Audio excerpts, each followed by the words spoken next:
Hello यहाँ सबलाई नमस्कार। बिजनेस अकाउन्ट सप यहाँलाई स्वागत छ।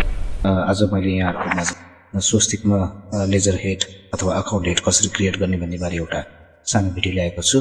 हेरेर लाइक, कमेन्ट, शेयर, सब्स्क्राइब गरिदिनु होला। स्वस्तिकको आइकनमा डेस्कटपमा गएर डबल क्लिक गर्नु र त्यसपछि एडमिन लगइन गरेर तपाईले एउटा कम्पनीलाई खोल्नुस् र कम्पनी खोलेर तपाईले मास्टरमा गएर लेजर अनि लेजर मास्टरमा गएर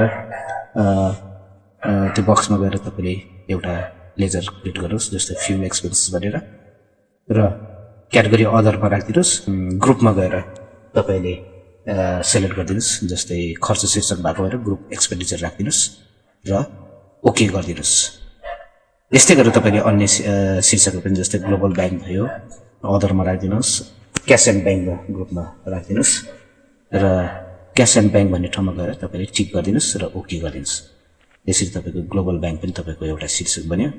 त्यस्तै गरेर टेलिफोन एक्सपेन्सेस भनेर पनि तपाईले यही तरिकाले तपाईले अदरमा राखेर इन्टर गर्दै सर्ट राख्दै तपाईको एक्सपेन्डिचरमा गर्दै एक्सपेन्डिचर ग्रुपमा राखेर ओके गर्न सक्नुहुन्छ र F1 गरेर तपाईले यसको लिस्ट पनि हेर्न सक्नुहुन्छ।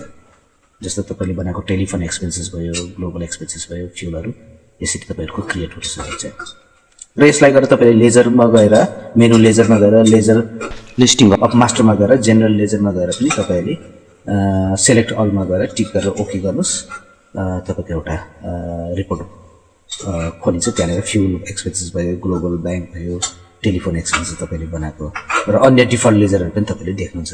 यो तरिकाले तपाईले स्वस्तिकमा गएर तपाईहरुको लेजर हेड बन्न सक्नुहुन्छ। हस् त यसरी चाहिँ तपाईले हामीलाई लाइक गरिदिनुस् होला, सब्स्क्राइब गरिदिनुस् होला र हाम्रो फेसबुक, ट्विटर, इन्स्टाग्राम पनि फलो गरिदिनुस् होला।